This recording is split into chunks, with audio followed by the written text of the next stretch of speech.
The dust cloud approaching Yates Dawson's ranch looked like trouble, and in Montana Territory, during the summer of 1883, dust clouds usually meant exactly that. He watched from his porch as the single rider came closer, one hand resting on the worn grip of his Colt revolver, the other shading his eyes against the afternoon sun that turned the prairie grass gold as far as a man could see. When the rider finally came into clear view, Yates felt his hand fall away from his weapon in surprise, because the figure on that exhausted bay mare was unmistakably a woman, her traveling dress covered in trail dust and her bonnet hanging by its strings down her back. She practically fell from the saddle when she reached his fence line, catching herself on the post with trembling hands.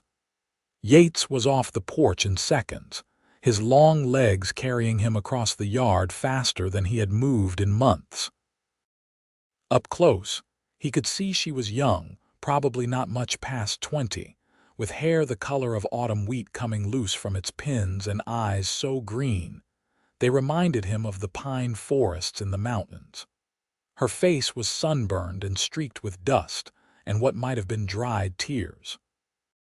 "Help," she managed to say, her voice cracking with thirst.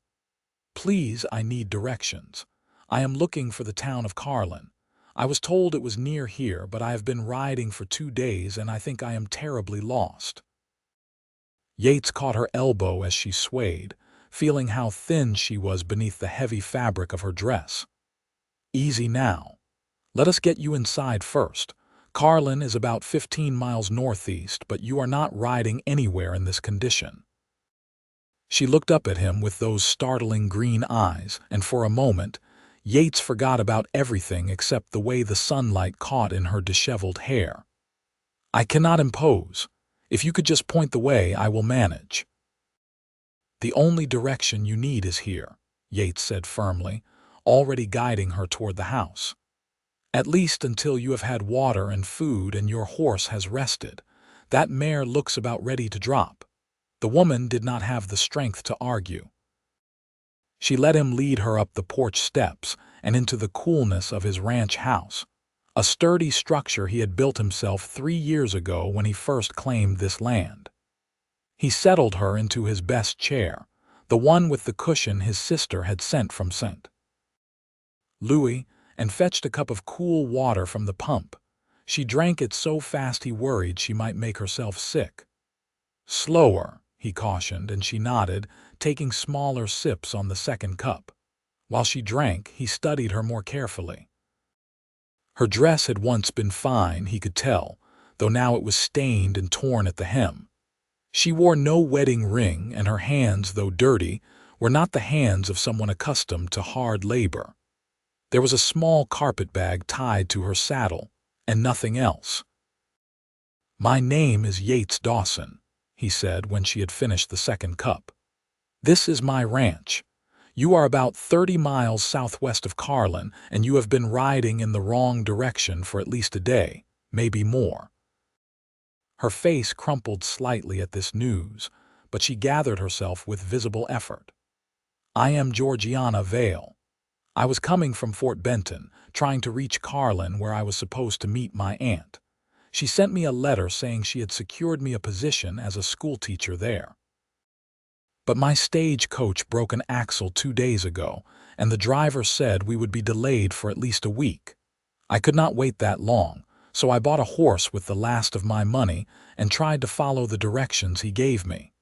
She laughed bitterly. "Clearly, I should have waited." Yates moved to the stove, where he always kept a pot of coffee warming. "Why could you not wait?" Georgiana hesitated, her hands twisting in her lap. "My aunt's letter said the position needed to be filled immediately. The previous teacher left unexpectedly, and school is supposed to start in just a few weeks. I was afraid if I did not arrive on time, they would give the position to someone else, and I need this position desperately." Her voice dropped. "I have nowhere else to go." There was a story there, Yates could tell, but he did not press.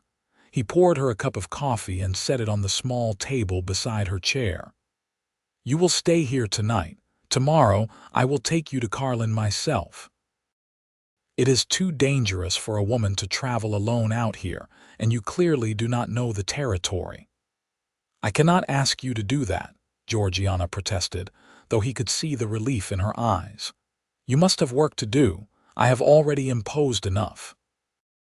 "My work can wait a day," Yates said, though that was not entirely true.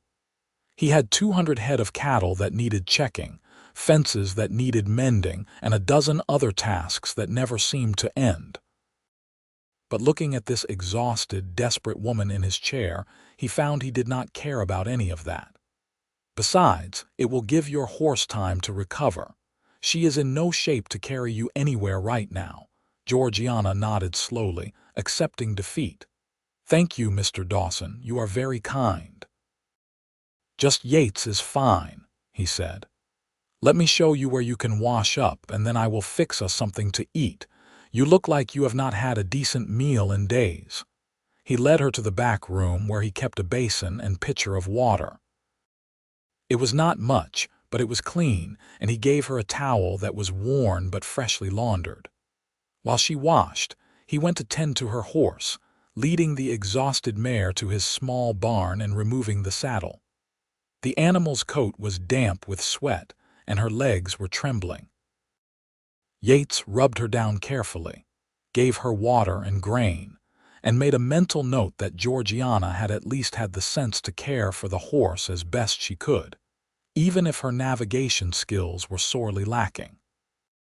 When he returned to the house, he found Georgiana looking slightly more composed, though the exhaustion was still evident in every line of her body.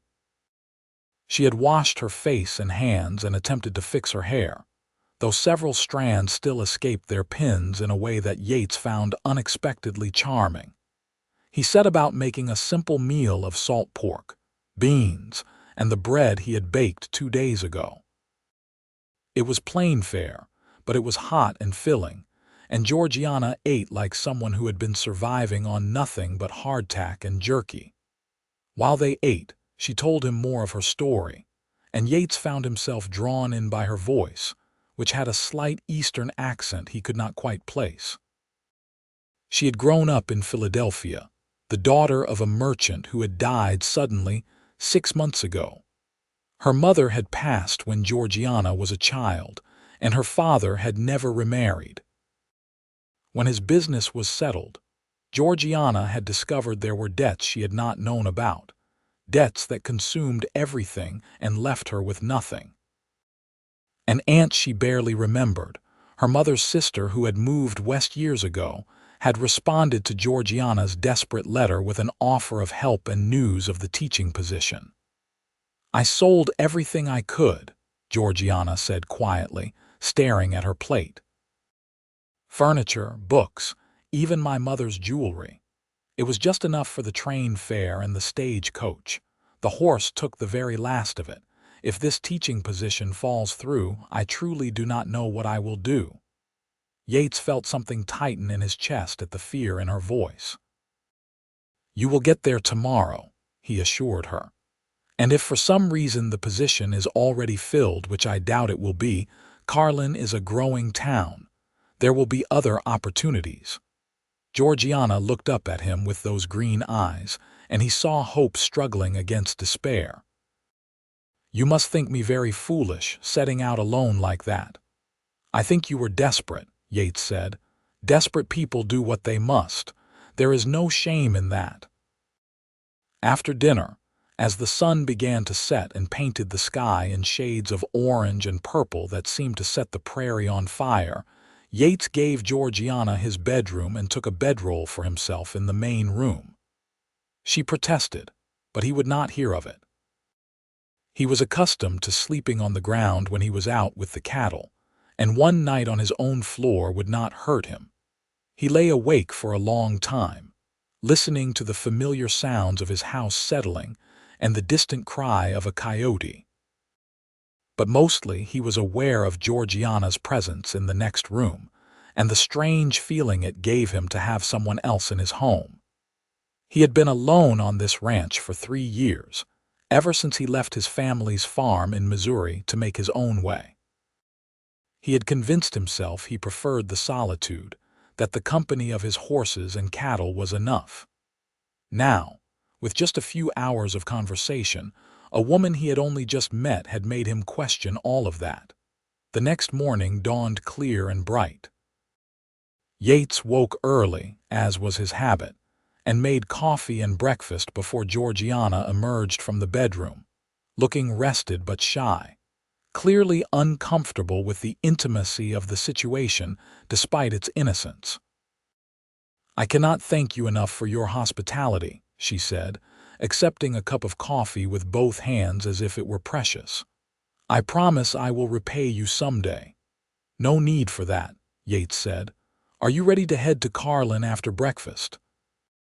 They set out within the hour, Georgiana on her recovered mare and Yates on his gelding, a sturdy buckskin he had named Copper for the color of his coat.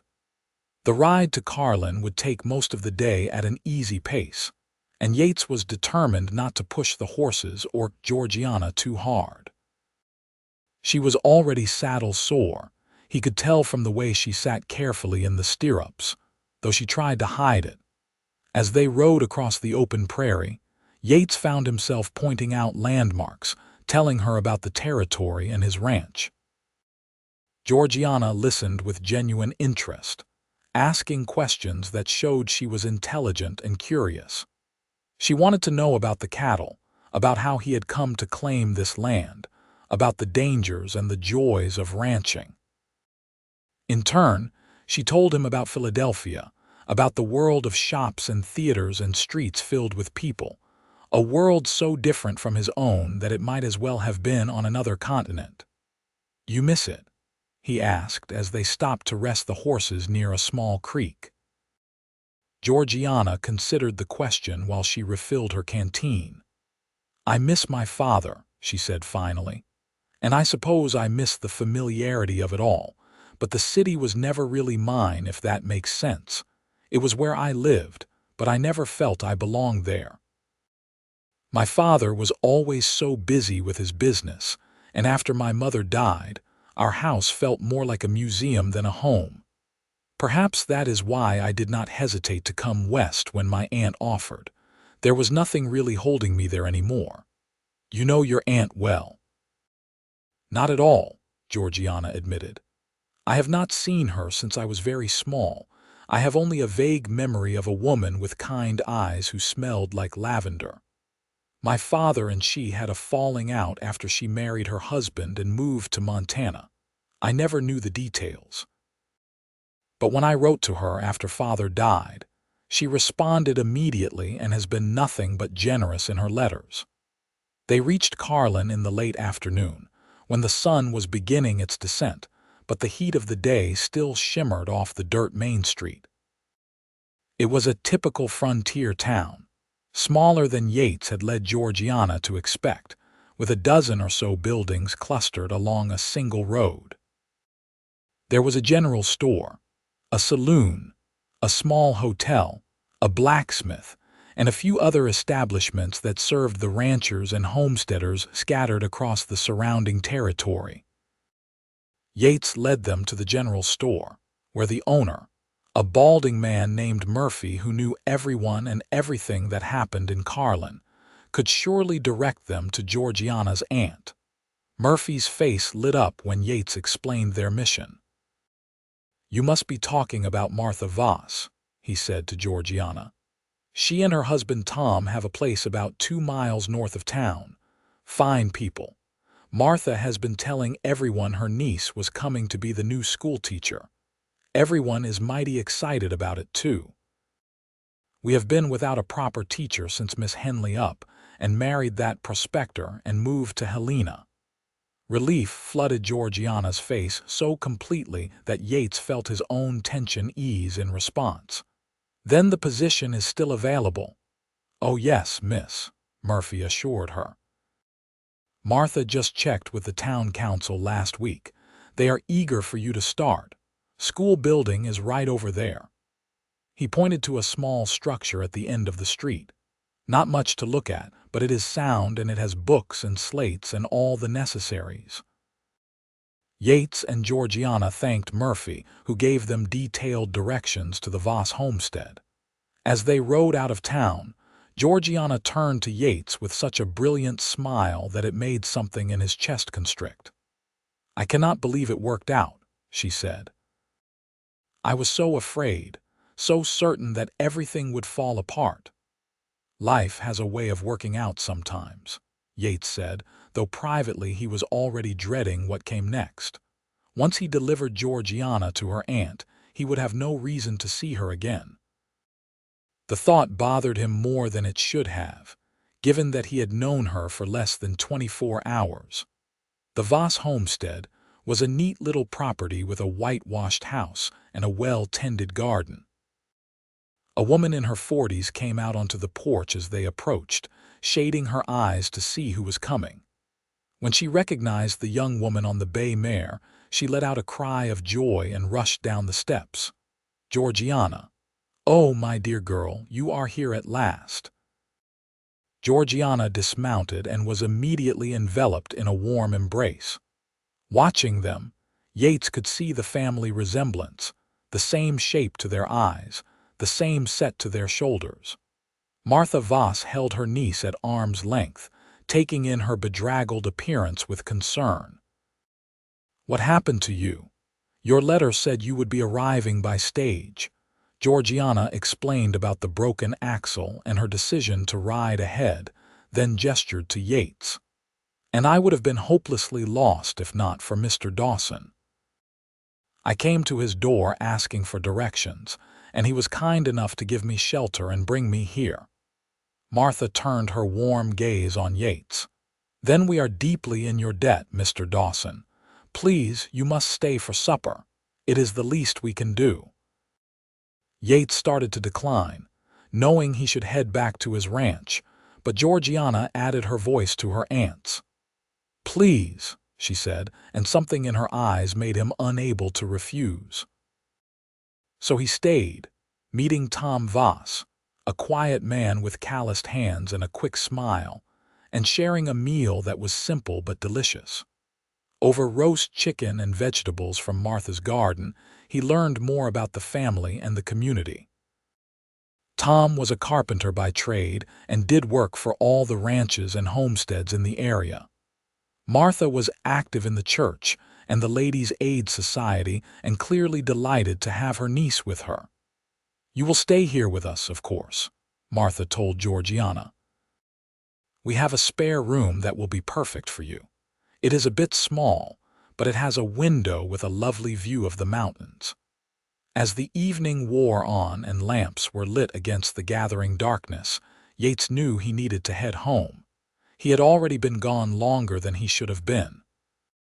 But when he stood to take his leave, Georgiana walked out with him to where Copper waited patiently. "I do not know how to thank you properly," she said, standing close enough that he could smell the lavender soap she had used to wash. "You saved my life, I think. If you had just pointed me in a direction and sent me on my way, I do not know what would have happened to me." "I am glad I could help," Yates said, and meant it more than any words he had spoken in a long time. "I hope the teaching goes well for you. Will I see you again?" The question was bold, and he saw her blush even in the dim light from the house. "I mean, do you come to Carlin often?" "Sometimes," Yates said, his heart beating faster. "For supplies and such." "Perhaps you could call on us when you do," Georgiana suggested. "I am certain my aunt would be happy to see you, and I would like to hear how your ranch is faring." "I would like that," Yates said, and he realized it was the truest thing he had said all evening. The ride back to his ranch in the darkness was long and lonely, and Yates found his mind returning again and again to green eyes and a smile that lit up like the sun. He told himself he was being foolish, that a woman like Georgiana Vale, educated and refined, would never be truly interested in a simple rancher. But the way she had looked at him when she asked if he would call again had given him hope, and that hope sang in his veins all the way home. The following weeks fell into a pattern. Yates threw himself into his work, checking his cattle, mending fences, preparing for the coming winter. But twice, he found reasons to ride into Carlin, and both times he called on the Voss homestead. Georgiana was always happy to see him, and they would sit on the porch or walk along the creek that ran behind the property, talking about everything and nothing. She told him about starting school, about her 15 students ranging from 6 to 14 years old, about the challenges of teaching children with such varied levels of education, and the joy she found in watching them learn. Yates told her about his cattle, about the new foal his mare had delivered, about his dreams of expanding his ranch and building it into something that would last. With each visit, Yates felt himself falling deeper. It was not just Georgiana's beauty, though he thought she was the loveliest woman he had ever seen. It was her intelligence, her kindness, the way she listened when he talked and asked thoughtful questions. It was the way she laughed, throwing her head back unself-consciously, and the way she bit her lip when she was thinking hard about something. It was the way she looked at the endless Montana sky with wonder in her eyes, and the way she spoke gently to her students even when they frustrated her. But as September turned to October, and the aspens in the mountains blazed gold against the deep blue sky, Yates still had not spoken of his feelings. He feared rejection, feared that he was misreading her kindness and interest, feared that she would laugh at the idea of a rancher thinking he was good enough for an educated woman from Philadelphia. It was Martha who finally pushed him to action. On his third visit, when Georgiana had gone inside to fetch lemonade, Martha settled into the chair beside him on the porch and fixed him with a knowing look. "You care for her," she said. It was not a question. Yates felt heat rise in his face. "I do not know what you mean, madam." "Yes, you do," Martha said, but her tone was kind. "And I think she cares for you too, though she is too proper to say so. You are a good man, Yates Dawson. I have asked around about you, and everyone speaks well of you. You are hardworking, honest, and you treated my niece with respect and kindness when she was desperate and alone. That tells me everything I need to know about your character. She deserves better than a rancher with more debts than cattle," Yates said quietly. Martha laughed. "That describes half the men in Montana Territory. What she deserves is a man who will love her and treat her well, who will give her a home and a family. I think you could be that man, if you would just find the courage to tell her how you feel." When Georgiana returned with the lemonade, Martha excused herself with a knowing smile, leaving them alone. Yates took a sip from his glass, trying to gather his thoughts and his courage. The afternoon sun slanted across the porch, turning Georgiana's hair to spun gold. "You have been quiet today," Georgiana observed, settling into the chair Martha had vacated. "Is something troubling you?" "Yes," Yates said, deciding that Martha was right and it was time to take the risk. "No, I do not know." He set down his glass and turned to face her fully. "Georgiana, I need to tell you something, and I am not good with words, so I am just going to say it plain." She set down her own glass, her expression suddenly serious. "What is it?" "I care for you," Yates said, the words coming out in a rush.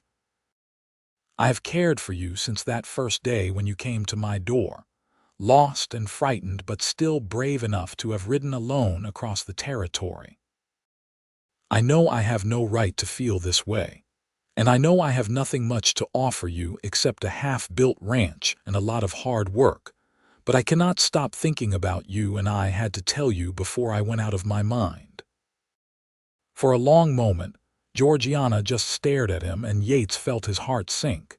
He had made a terrible mistake. He should have kept his mouth shut. Then she smiled, and it was like the sun coming out from behind clouds. "I care for you too," she said softly.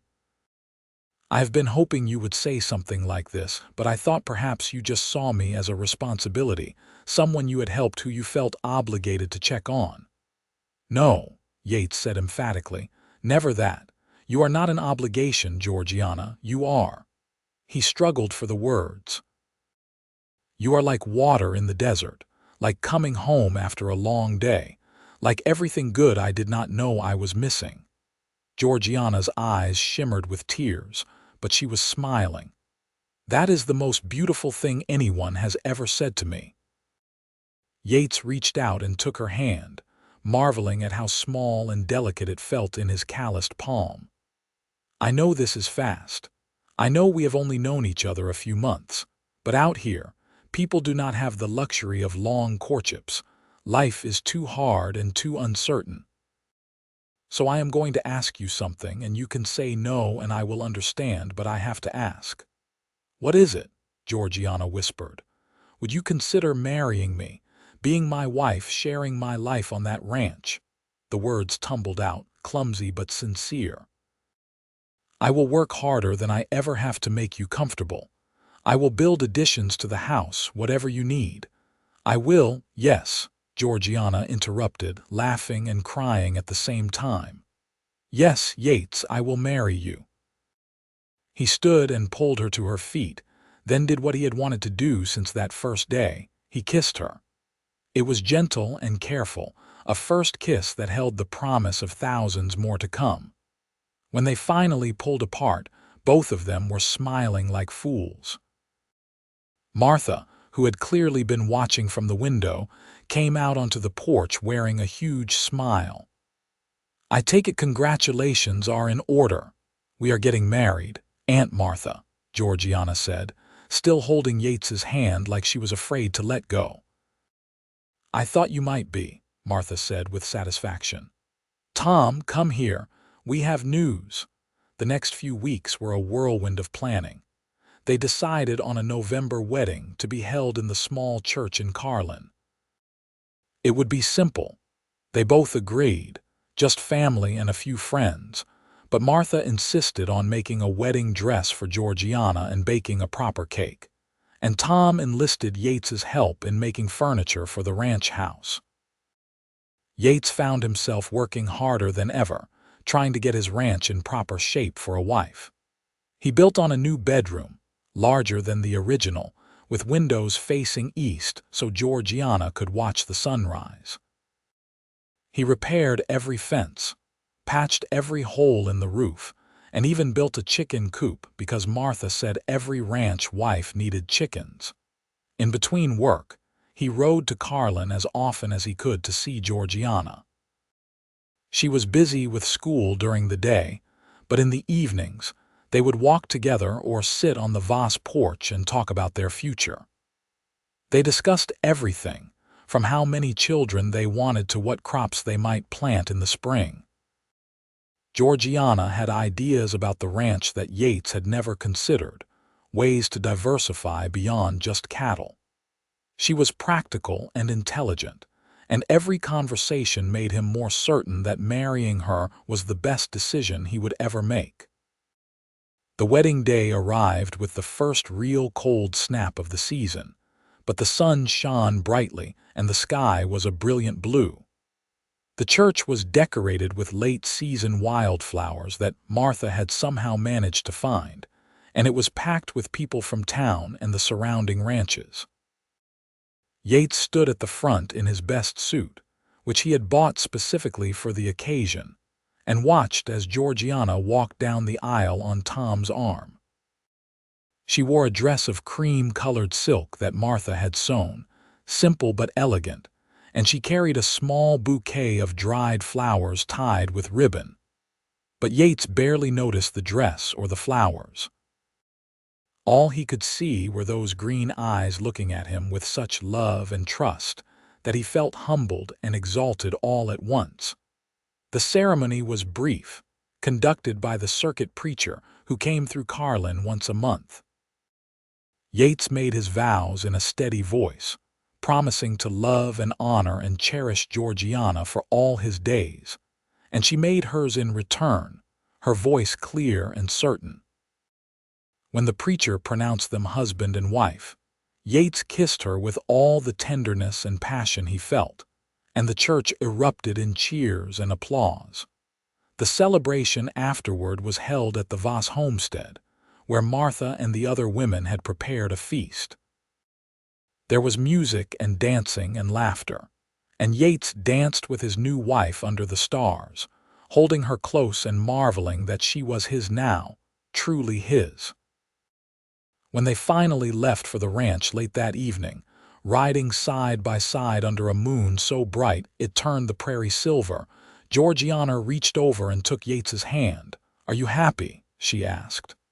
"Happier than I knew I could be," Yates said truthfully. "You?" "So happy I feel like I might burst," Georgiana said, laughing.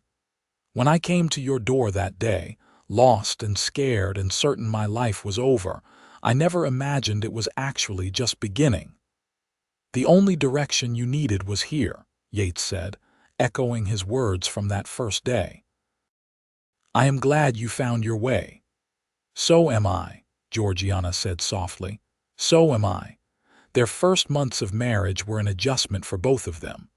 Georgiana was not accustomed to ranch work, and the physical demands of the life were sometimes overwhelming. But she was determined to be a true partner to Yates, and she learned quickly. She took over care of the chickens, which produced enough eggs that she could sell some in town. She learned to churn butter and bake bread in the temperamental stove.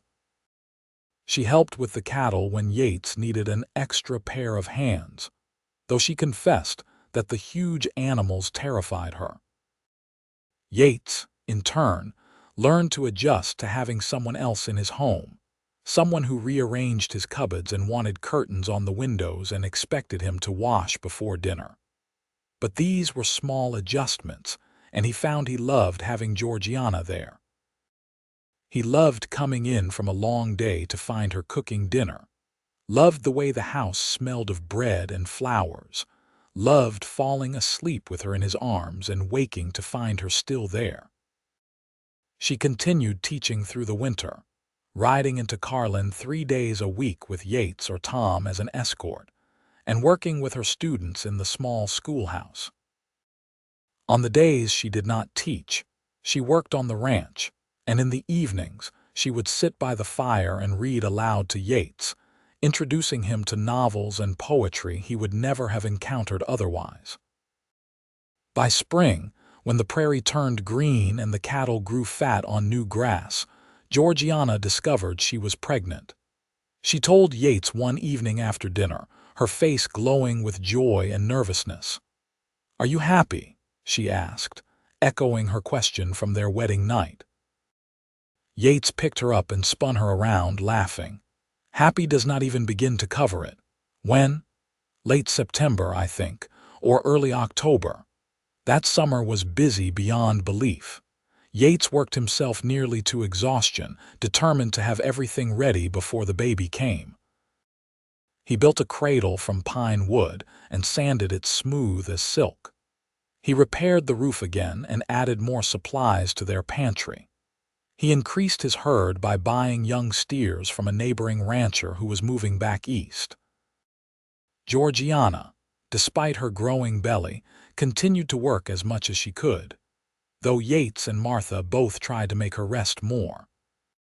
She gave up teaching when school let out for the summer, knowing she would not be able to return in the fall, but she threw her energy into the garden, which flourished under her care. They had more vegetables than they could eat, and she spent long hours preserving them for the winter, filling the cellar with jars of beans and tomatoes and pickles. When September arrived, bringing with it cool nights and the smell of autumn, their son was born during a long night while a thunderstorm rolled across the prairie. The doctor from Carlin barely arrived in time, and Martha assisted while Yates paced the main room, listening to Georgiana's cries and feeling utterly helpless. But when it was over, and Martha emerged carrying a squalling, red-faced infant wrapped in blankets, all the fear and worry evaporated. Yates held his son for the first time, marveling at the tiny fingers and the surprisingly strong grip, and felt tears running down his face. "You can go in now," Martha said, smiling. "She is tired but well." Georgiana lay in their bed, looking exhausted but radiant. When Yates sat beside her with their son in his arms, she touched the baby's face with gentle fingers. "What should we name him?" she asked. They had discussed names for months but never settled on one. Now, looking at his son's face, Yates knew exactly what felt right. "What about James?"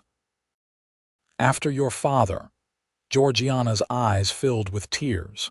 "Really? You would do that? He gave me you," Yates said simply. "I think he should be honored in some way." So James Dawson was welcomed into the world, and life on the ranch adjusted once again to accommodate this new, demanding, wonderful presence. Yates discovered that he loved being a father, loved rocking his son to sleep, and watching him discover his own hands and hearing his first laugh. Georgiana bloomed into motherhood, despite the exhaustion and the constant demands, and Yates fell in love with her all over again, watching her with their child. The years that followed were full of hard work, but they were good years. The ranch prospered as Yates added more cattle, and Georgiana's ideas about diversification proved sound. They added sheep, which Georgiana managed herself, selling the wool in Carlin for good prices. The garden grew larger every year, and Georgiana became known throughout the territory for her preserves, which she traded for goods they could not produce themselves. James grew into a bright, curious boy with his mother's green eyes and his father's stubborn determination.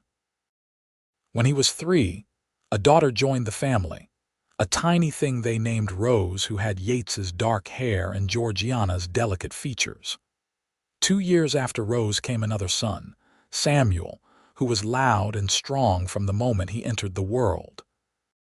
Through it all, through the difficult years when drought killed their crops and disease thinned the herd, through the good years when everything seemed to go right, through the ordinary days that made up the fabric of their lives, Yates and Georgiana's love only grew stronger.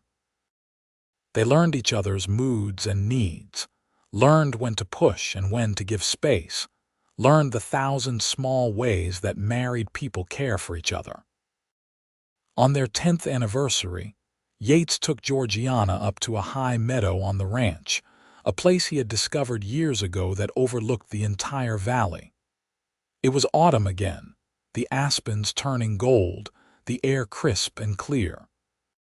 They sat together on a blanket, watching their 3 children play in the grass, and Yates put his arm around his wife. "Do you ever regret it?" he asked. "Giving up teaching, living out here instead of in a town, all the hard work?" Georgiana leaned against him, fitting perfectly into the curve of his shoulder as she always did. "Not for a single moment. This life, this family, it is everything I never knew I wanted. When I came to your door that day, I thought I was looking for directions to a teaching job. But you were right. The only direction I needed was right there with you." "I love you," Yates said, as he did every day, but the words never lost their meaning. "I love you too," Georgiana replied, and kissed him while their children played and the Montana sun shone down on the ranch they had built together. Time continued its relentless march. James grew tall and strong, learning ranching from his father and developing a natural way with horses that impressed everyone who saw him work. Rose proved to have her mother's intelligence and her father's stubbornness, a combination that led to many spirited discussions around the dinner table. Samuel was the adventurer, always exploring, always asking questions, always getting into minor scrapes that made Georgiana worry and Yates laugh. When Yates was 40 and Georgiana 38, they welcomed a surprise 4th child, another daughter they named Clara. By then, James was 15 and perfectly capable of running much of the ranch himself, which was fortunate because Clara demanded even more attention than the other three combined. She had her father wrapped around her tiny finger from day one. The ranch itself had grown beyond Yates's wildest early dreams. His herd now numbered over 500 head, and the sheep flock Georgiana managed brought in steady income. They had hired 2 hands to help with the work, young men from town who lived in the bunkhouse Yates had built. The main house had been expanded twice, and now had 6 bedrooms, a real parlor, and a kitchen with a proper stove that Georgiana had ordered from St. Louis. But despite the prosperity and the growth, the heart of everything remained the same: the love between Yates and Georgiana and the family they had created together. Every evening, no matter how busy the day had been, they made time to sit together on the porch they had expanded over the years, watching the sun set over the mountains and talking about everything and nothing. Martha and Tom remained close family, visiting often and being doting aunt and uncle to the children. Martha, now in her 60s, had slowed down some, but she remained sharp and active, still the heart of the Carlin community. Tom had built most of the buildings in town by now, and their small homestead had become a gathering place for neighbors and friends. Carlin itself had grown too. The railroad had come through 5 years after Yates and Georgiana married, and with it came more people, more businesses, more opportunities. The town now had a proper hotel, a bank, 2 churches, and even a newspaper. Georgiana had watched these changes with mixed feelings, loving the convenience and the civilization, but sometimes missing the simpler early days. On a warm June evening when Clara was 3 and the other children were growing into young adults, Yates and Georgiana took a rare trip alone into town for the church social. Martha watched Clara and the younger children, while James and Rose were trusted to manage the ranch for the evening. At the social, they danced together as they had at their wedding, though Yates's hair was now shot with gray and Georgiana had fine lines around her eyes. But to Yates, she was just as beautiful as the dusty, desperate girl who had appeared at his door all those years ago. More beautiful, actually, because now he knew her completely, knew all the ways she was strong and kind and brave. "What are you thinking?" Georgiana asked as they swayed to the music played by the small band the church had hired. "I am thinking about that first day," Yates said. "How lucky I was that you got lost." Georgiana laughed, the sound still as bright as it had been 20 years ago. "I was not lost, I was temporarily misplaced." "You were hopelessly lost," Yates countered, grinning. "Perhaps," Georgiana conceded. "But it was the best thing that ever happened to me. You know, I used to wonder sometimes in those early days if I had made a mistake, if I had been foolish to marry a man I had known only a few months, to commit to this hard life when I could have stayed in teaching or even returned east. But I have not wondered that in years. You and our life together have been better than any dream I could have imagined. Even when the well dried up and we had to dig a new one in the middle of winter," Yates teased. "Even then," Georgiana said firmly. "Even during the scarlet fever epidemic when Rose was so sick we thought we would lose her. Even during the worst times, I have never regretted choosing you, choosing this life." They danced in comfortable silence for a moment. Then Yates said, "I am proud of our children. James is going to be a fine rancher, better than me, probably, and Rose wants to be a teacher just like her mother. Samuel wants to be an explorer," Georgiana added, smiling. "He told me yesterday he is going to see the Pacific Ocean someday." "He probably will," Yates said. "That boy has too much curiosity for his own good. And Clara is going to rule the world," Georgiana finished, and they both laughed because it was probably true. As the evening wound down and they prepared to head home, Yates helped Georgiana into their buggy, a much nicer conveyance than the horses they had ridden 20 years ago. The drive back to the ranch in the twilight was peaceful, and they held hands like young lovers even though they had been married for 2 decades. When they arrived home, they found everything in order. James had put the younger children to bed and was sitting on the porch reading by lamplight. He looked up as his parents approached and smiled, that slow smile so much like his father's. "How was the social?" he asked. "Perfect," Georgiana said, kissing her son's forehead as she went inside. Yates lingered a moment with James. "Everything all right here?" "Fine, Pa. Got the new calf settled in the barn. Had some trouble with that fence on the north pasture, but I fixed it." Rose checked on Clara twice, and Samuel only tried to stay up past his bedtime once. Yates clapped his son on the shoulder, feeling a swell of pride and something else, something bittersweet. His children were growing up. Soon James would be thinking about his own place, his own life. Rose was already talking about attending a teaching college in Helena. Time moved so fast. "You are a good son, James, a good man. I am proud of you." James looked up, clearly touched by the words. "Thank you, Pa. I hope someday I can build something like you and Ma have built. A good ranch, a good marriage, a good family." "You will," Yates said with certainty. "You have a good foundation to build from." That night, lying in bed with Georgiana curled against his side, Yates thought about foundations and legacies. His father had been a farmer, struggling to make ends meet on rented land, and had died young, worn out by work and worry.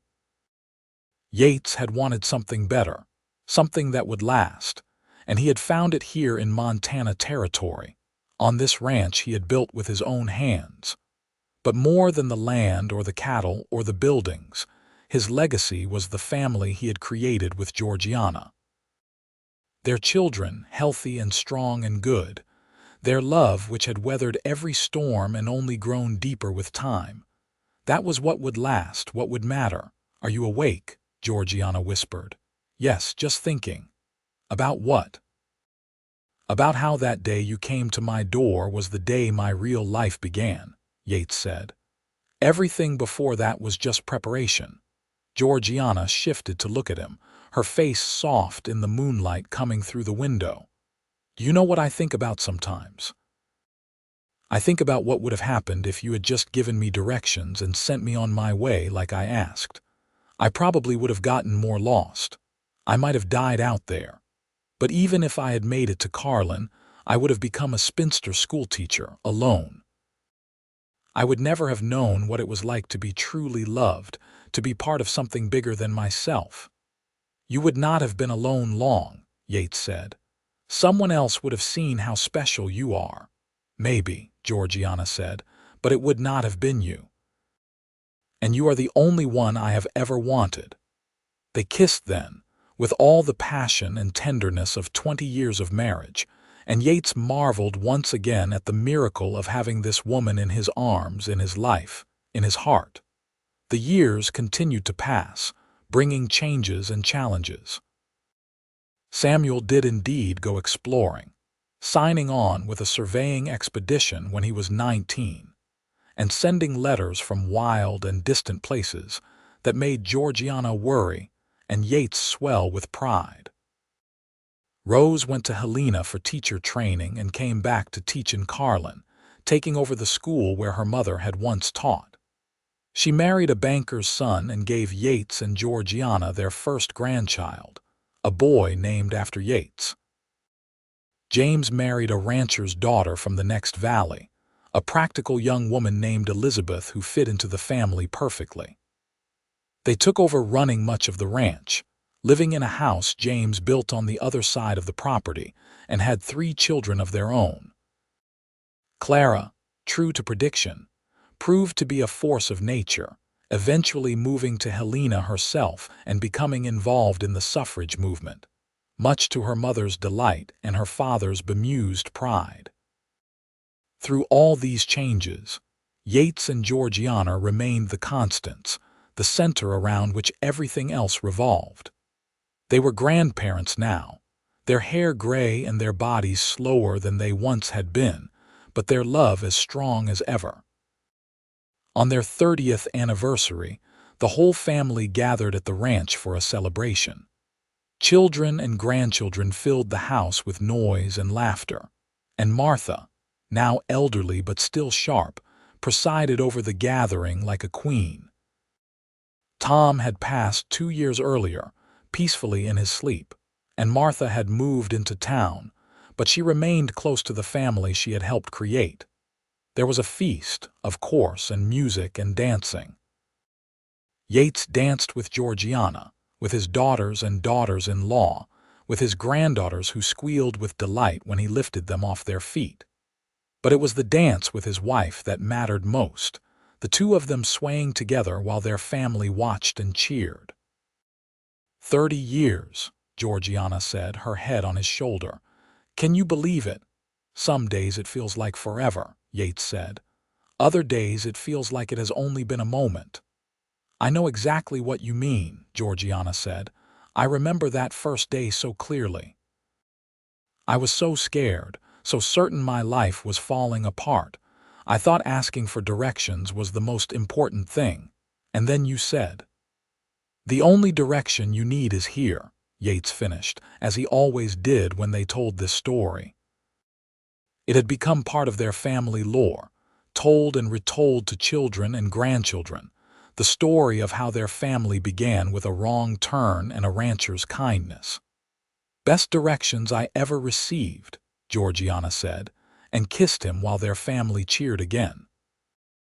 That night, after everyone had gone home or to bed, Yates and Georgiana sat on their porch one more time, wrapped in a blanket against the cool evening air.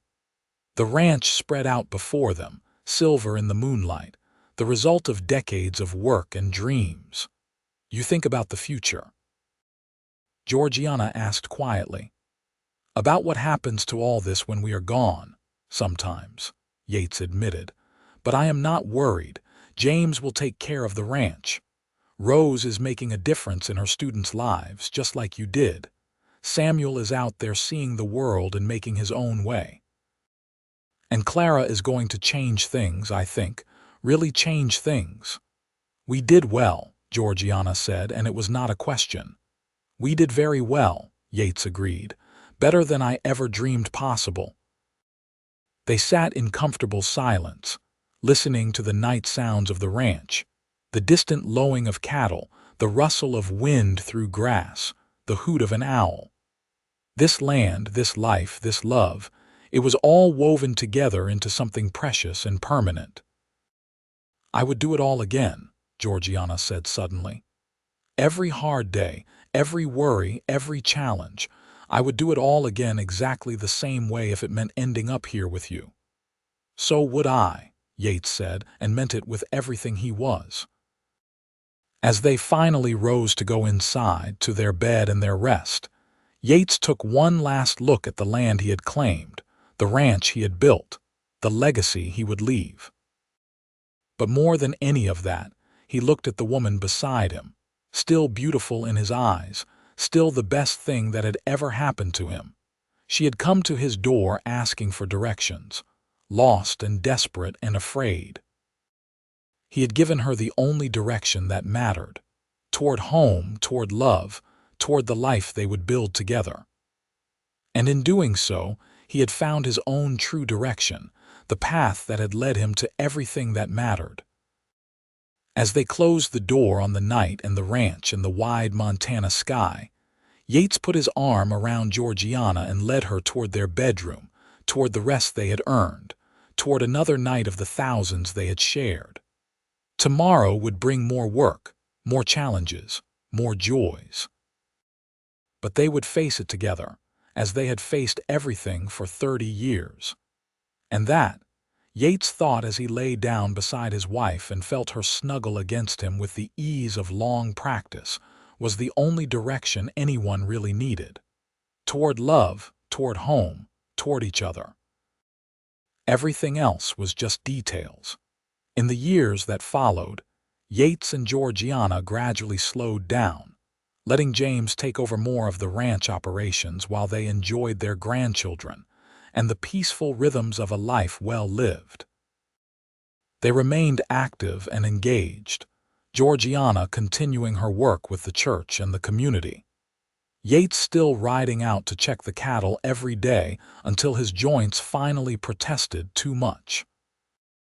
On a spring morning when Yates was 65 and Georgiana 63, they took a ride together up to the high meadow where they had gone on their 10th anniversary. It was harder to make the climb now, but they still managed it, their horses picking their way carefully up the rocky trail.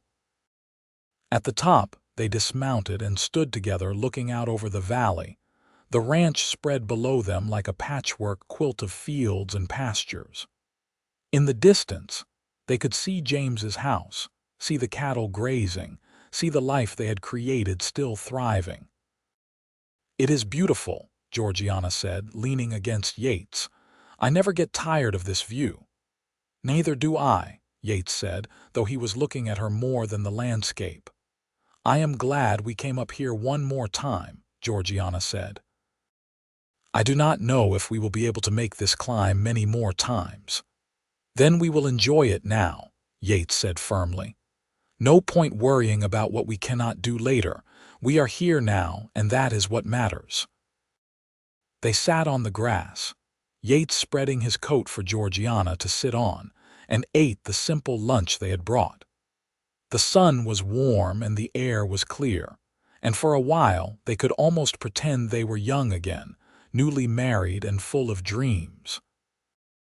"Tell me about those dreams," Georgiana said, as if reading his mind. "The ones you had before I showed up at your door. What did you think your life would be like?" Yates considered the question. "I thought I would work the ranch alone. Maybe find a practical woman to marry eventually, someone who needed a home and would be content with the life. We would have children, and I would teach them ranching, and it would all be fine." "Good enough." "Good enough," Georgiana repeated. "Not happy." "I did not think much about happiness," Yates admitted. "I thought about survival, about building something that would last. Happiness seemed like a luxury. And now I know that happiness is not a luxury, it is the whole point." Yates took her hand, his worn and calloused, her smaller but equally marked by years of work. "You taught me that. You and our family, our life together. This was better than any dream I could have imagined because I did not know enough to dream this big." Georgiana's eyes were bright with tears, but she was smiling. "I did not know enough to dream at all. I was just trying to survive, to find a safe place to land. Instead, I found a home. I found you. I found a love I did not even know existed." "We found each other," Yates corrected gently. "You came to my door asking for directions, and I gave them to you. But you gave me something too. You gave me a reason for everything I was building. You gave me purpose and joy and love. We found each other, and everything else followed from that." They stayed on the mountain until the sun began to descend, talking about their years together, remembering the good times and even the hard times that had made them stronger. When they finally rode back down to the ranch, they did so slowly, savoring every moment, knowing that this might indeed be their last time making this particular journey. But there would be other journeys, other moments to savor. That evening, as had become tradition, the family gathered for Sunday dinner. James and Elizabeth came with their children, Rose and her family, even Samuel, who was visiting between expeditions. Clara sent a letter from Helena, full of news about her suffrage work. Martha, now quite elderly, presided over the gathering from the place of honor at the table, watching his family, hearing the laughter and conversation, seeing the love that connected them all. Yates felt a profound sense of completion. This was what he had worked for, what he and Georgiana had built together. Not just a ranch, not just a business, but a family, a legacy, a love that would outlast them both. That night, in the quiet of their bedroom, Georgiana said, I have been thinking about that first day a lot lately, wondering what would have happened if I had taken a different road, if I had ended up at someone else's door. Do not think about that, Yates said, pulling her close. You did not take a different road. You came to my door. You came home. I did, Georgiana agreed. And you gave me the only direction I ever needed. Here, with you. Forever. Forever, Yates echoed and kissed her with all the love of 35 years of marriage and a lifetime of devotion. They lived many more years together, watching their grandchildren grow and eventually welcoming great-grandchildren. They saw Montana become a state in 1889, saw the frontier transform into something more civilized, though never quite tame. They saw changes they had never imagined, and through it all, they remained each other's constant, each other's home. When Yates finally passed, peacefully in his sleep at the age of 78, with Georgiana beside him and his family around him, his last words were, "I found the right direction." Georgiana lived 3 more years, surrounded by the family they had created, before joining him. On the day of her funeral, as the family gathered at the cemetery on the hill overlooking the ranch, James spoke about his parents' love story, about how it had all begun with a wrong turn that became the rightest thing that ever happened. "My mother came to my father's door asking for directions," James said, his voice carrying across the assembled crowd of family and friends. "She was lost and afraid, and my father told her the only direction she needed was right there with him." They built this family, this legacy, on that moment of connection and choice. They chose each other, chose love, chose to build something that would last. And it has lasted. It will continue to last because we carry it forward, all of us. Their love, their example, their direction. The ranch continued to thrive under James's management, eventually passing to his children, and then their children.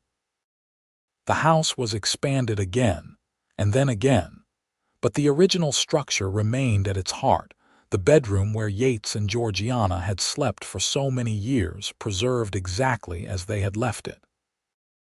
On the wall of that room hung a frame containing 2 things: a faded map of Montana territory with a route marked in pencil from Fort Benton toward Carlin, veering wildly off course to end at the location of the ranch, and beside it, written in Georgiana's careful hand, the words Yates had spoken that first day: "The only direction you need is here." Generations of the family would stand in that room and hear the story, about the young woman who got lost and the rancher who found her, about the love that grew from a simple act of kindness, about the life they built together. And each generation would carry forward the lesson that sometimes the wrong direction is exactly right, that home is not a place but a person, and that love, real love, is the only direction anyone truly needs.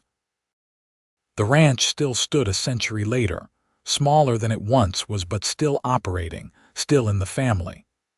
The descendants of Yates and Georgiana still lived on that land, still told the story of how it all began.